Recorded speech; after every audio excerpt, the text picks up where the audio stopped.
And now we leave prehistory behind and move into history. The Neolithic age saw hugely important advances, including the advent of agriculture, the domestication of animals, and the invention of pottery. Then, around 3200 BCE, civilization took another leap forward. It took this leap in 4 separate river valleys. We'll leave the Indus and Yellow River civilizations for a later unit. In this unit, we're going to hang out in Mesopotamia, or the land between 2 rivers, the Tigris and the Euphrates, and then in the Nile Valley. Although we're going to lump these 2 civilizations, or civilization centers really, together in a unit, their differences are really more fascinating than their similarities. Art provides intriguing clues to these differences and great opportunities for comparative analysis. We'll do more of that when we get to Egypt and we can look at ancient Near Eastern and Egyptian works together. But first, let's watch a video clip about what may have been the world's first true city, Uruk, in ancient Sumer, now part of modern-day Iraq. So what makes cities possible? Why do cities make such a difference to history, and especially the history of art? I'm going to take those questions in order. So, what makes cities possible? As the video indicated, agriculture made cities possible. There has to be enough surplus food to feed people who are not engaged in hunting, gathering, or other forms of food production. Only settled agricultural production enables this much food to be produced. Rivers watered fields and made large-scale agriculture possible, but taming these rivers also tended to require some kind of civil engineering.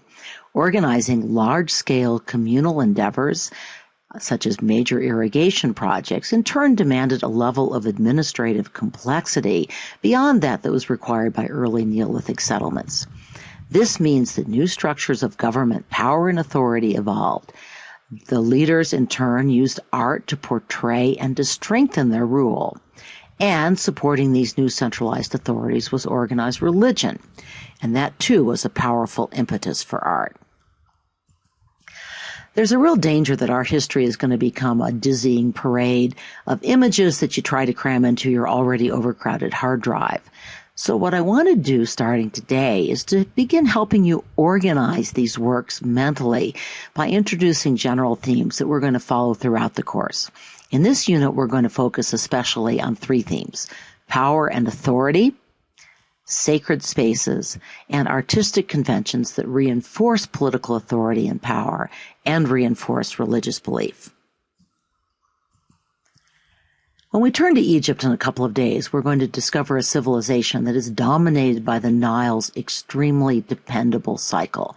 The river first floods and then recedes from the valley, leaving a straight strip of fertile soil in its wake. Not surprisingly, maybe, this civilization developed a religion that on the one hand worshipped a regular cycle of nature, but at the same time celebrated an unchanging, linear nature of life. The Tigris and Euphrates were nowhere nearly as cooperative as the Nile. The spring floods they produced were unpredictable. They often wiped out everything in their path. The cooperative engineering feats that tamed the river helped build an urban civilization, but the river was never entirely tamed. The fertile river valley also attracted constant invasion from nomadic tribes in the hills. Remember, this is down in a flat river valley. There was no Sahara Desert to create a barrier against invaders. Why grow crops when you can just steal them? Maybe because of the continued uncertainty of their lives, the Sumerians did not develop a reassuring religion. They believed that the dead person survived in the form of a ghost who lived in the underworld. An obligation of surviving relatives was to make funerary offerings of food, drink, and oil. Without these offerings, or worse, without proper burial, the ghost would be forced to wander around and might decide to haunt the living. Conditions in the underworld, by the way, weren't particularly good either. The dead lived in utter darkness, feeding on dust and scraps. So let's watch another video clip, this time about the Sumerian religion. Note that you should gain some insight into the function, that is the use, of 2 of our required works. The statues of votive figures from the square temple at Ashnuna, shown here, and the white temple and ziggurat of Uruk. So for all its extraordinary accomplishments, the invention of the wheel, the invention of writing, the creation of the first large-scale engineering projects and urban administrative complexes, Sumeria was not a civilization filled with hope or confidence. The Sumerian religion and art instead reflected a civilization buffeted by rivers that constantly flooded and changed boundaries, city-states that were constantly at war, repeated invasions from surrounding less civilized but more warlike people. So this photo shows us what archaeologists found in Sumerian ziggurat, temples at the top of Sumerian ziggurats. Not images of kings or even gods, but images of worshippers who are imploring gods. At no other time in the history of the ancient Near East has non-royal sculpture survived in such abundance. So what did these dolls represent, and why use dolls to approach the gods? I'm kind of deliberately using the word dolls to shock you. What they represented were the offerings that the people who designated these as their representatives had made to the gods, usually food, but probably other kinds of goods. They are also surrogates for the people who could not themselves enter into the presence of Sumeria's scary gods. These surrogates could also stay in the temple, imploring favor constantly, while the individuals whom they represented had to go about their daily lives. So we've talked about the content and function of this work and established, I hope, something of a context. Let's turn to form. What do you notice about the form of these figures, what they look like? Well, what strikes me most, and probably struck you most, are those wide open eyes, fearful, alert, unsleeping. There are no sign of eyelids here. The figures radiate anxiety in the face of gods, fate, and an unpleasant afterlife. They can't sleep, since only eternal vigilance will placate the gods. In other words, this is symbolic or conceptual rather than optical art. The figures do not show much facial variation. There's not really much personality here. They tend to assume the same stance, left foot forward, hands clasped right over left. The shapes are very simple and geometric, basically cones and cylinders.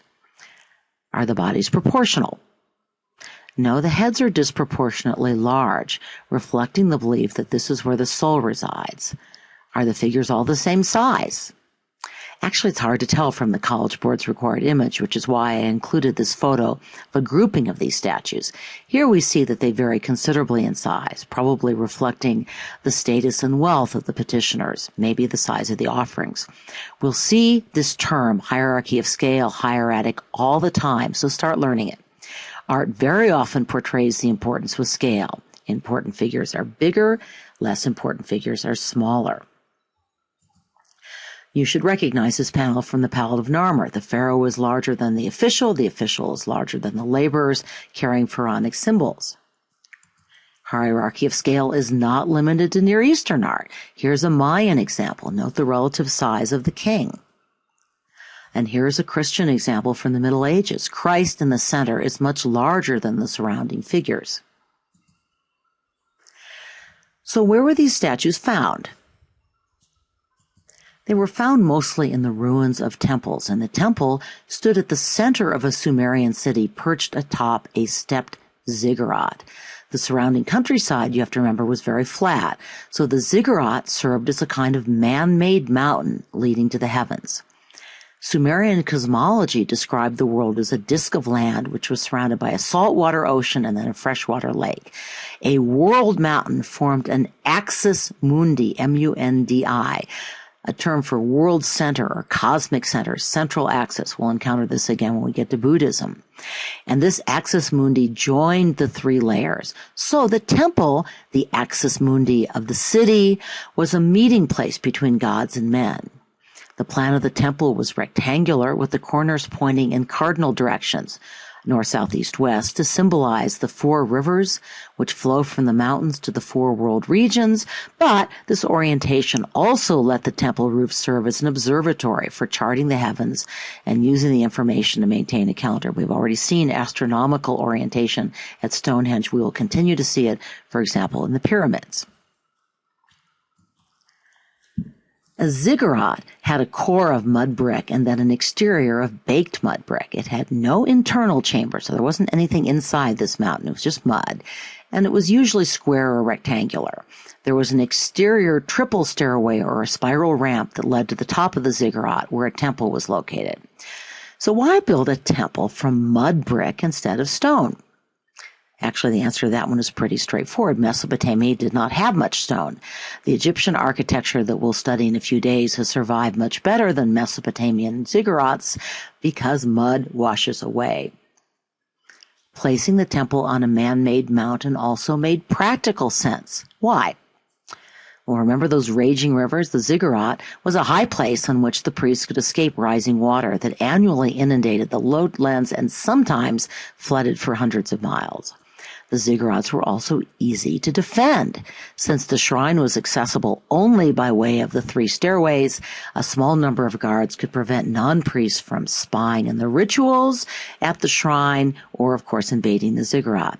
The rituals, you'll recall, included cooking sacrificial food and burning the carcasses of sacrificial animals. Remember, these gods were hungry all the time.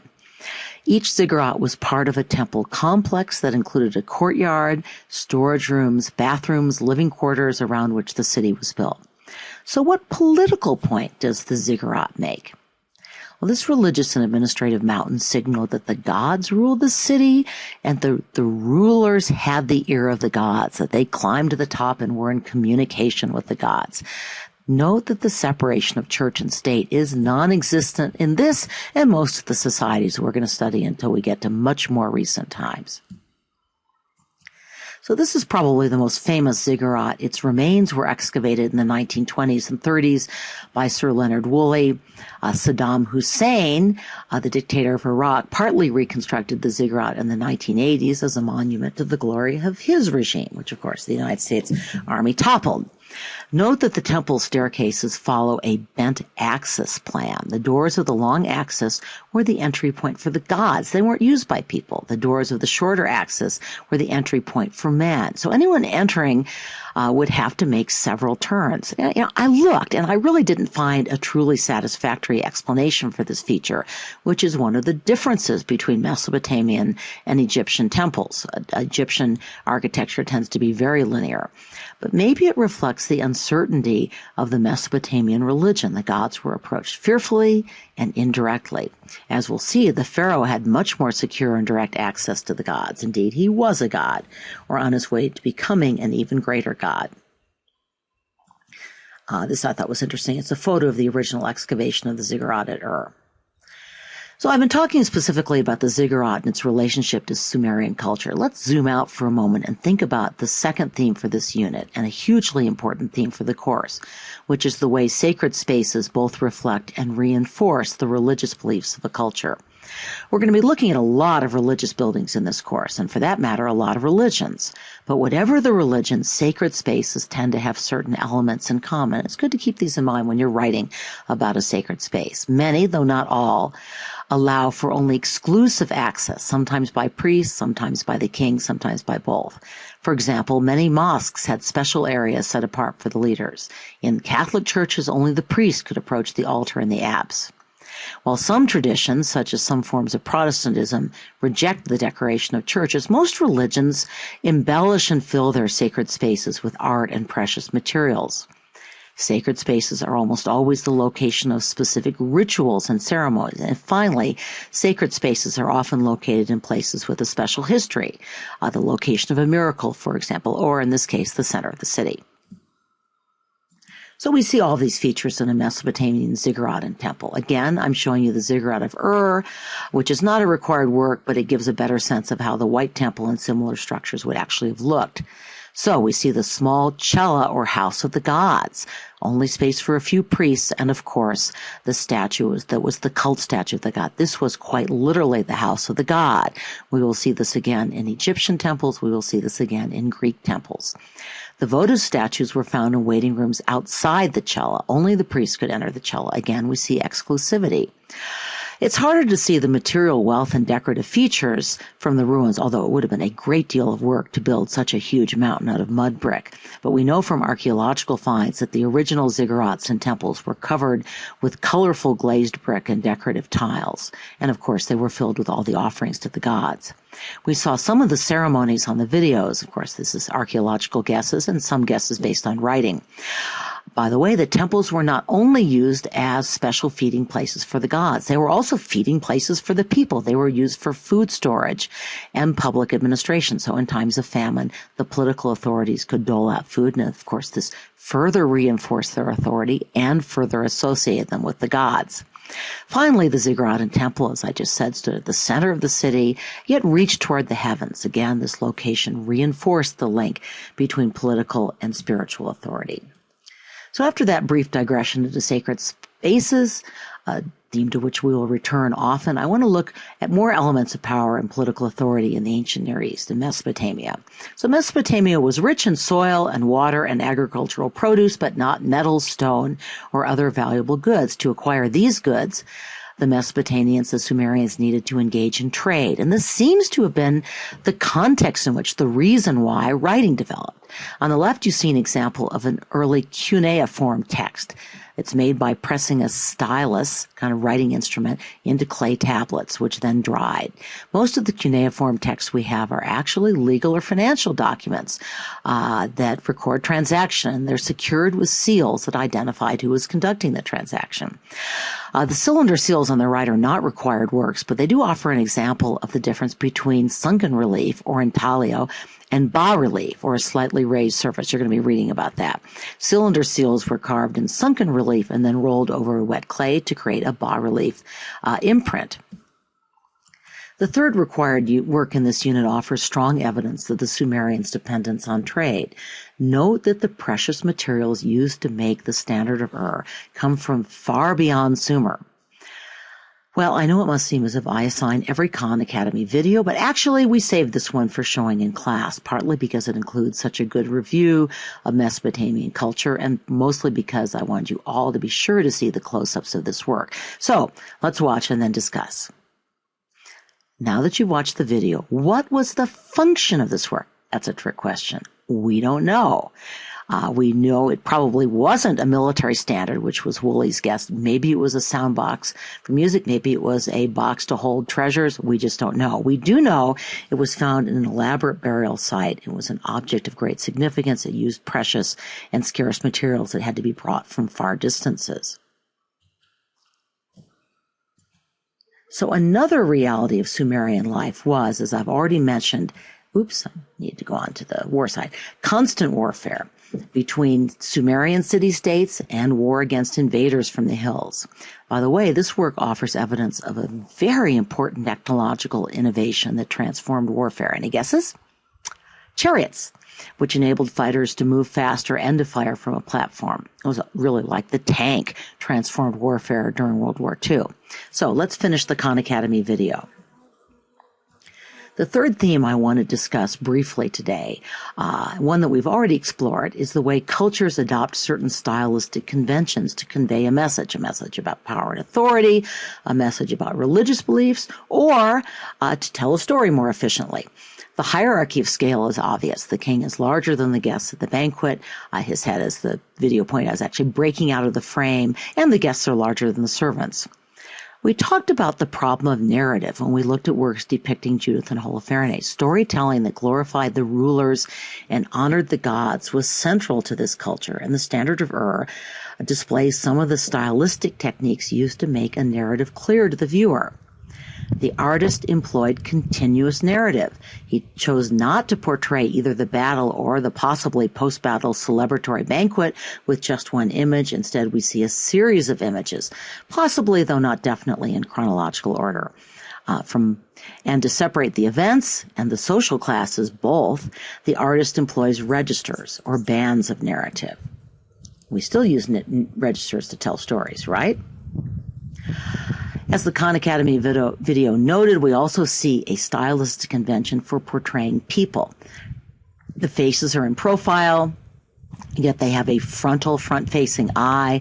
The soldiers are squared, facing forward, but the legs are shown in profile, so is the body. And the feet are all moving lockstep in a single direction. Notice that the animals are similarly composite, but there's one difference. What is it? The animals' bodies are shown entirely in profile, although all four legs appear, as they might not if truly optical profile were employed, because one leg might be in front of the other. So why did the artist choose this perspective? Well, it was probably socially required. Originality was not yet considered an important artistic objective. But as we noted during the discussion of prehistoric art, this perspective also conveys a great deal of information, if not always realism. Now, the sculpture on the right is not one of your required works, but it does offer a good segue into the culture that conquered the Sumerians and some clues about what happened. We told you to stop reading before you got to Akkad, so I'm asking you to guess now, not to relate what you've already read. Just looking at these two works, the Sumerian votive figure on the left and the Akkadian ruler's head on the right, what changes might the art represent in the political and religious culture? Well, we know that the sculpture on the right is a king. The Sumerian votive figures exhibit hierarchy of scale, but we don't see anyone signaled out as a ruler. There's no indication that one of them is a king. Leaders of the city-state hoped to show that they were blessed by the gods, and they sought the gods' blessing, but again, they were not gods. What about this fellow? Maybe he's on his way to being a god? Note, too, that this face is much more individualized. The personality of the king seems to matter. It's more naturalistic as well, although we still see a highly stylized beard and hairdo. And finally, this is a cast metal sculpture. That means it's additive, not subtractive. Metal technology is improving, which will have huge implications for civilization. This is the first work you will encounter in tonight's homework, and the only work that Ms. Jacobs and I added to your required works list. We added it because this work signals some very important developments in Near Eastern art. If you have time, brainstorm for a minute or two about what you're seeing. What is similar to the art you have already seen, and what seems to be new here? Well, we still see a kind of registers with the lowliest people on the bottom. We see hierarchical scale. Naram Sin is much larger than his soldiers or his enemies. But what's different? Well, the king is wearing horns. You remember what that signifies? It's often a sign of divinity. The claim that the king is himself a god is new, but we're going to see it again. The registers aren't flat. They're diagonal, emphasizing a march toward heaven. This is an artistic innovation. And finally, we see some evidence of landscape, practically for the first time. We'll take up here in our next class.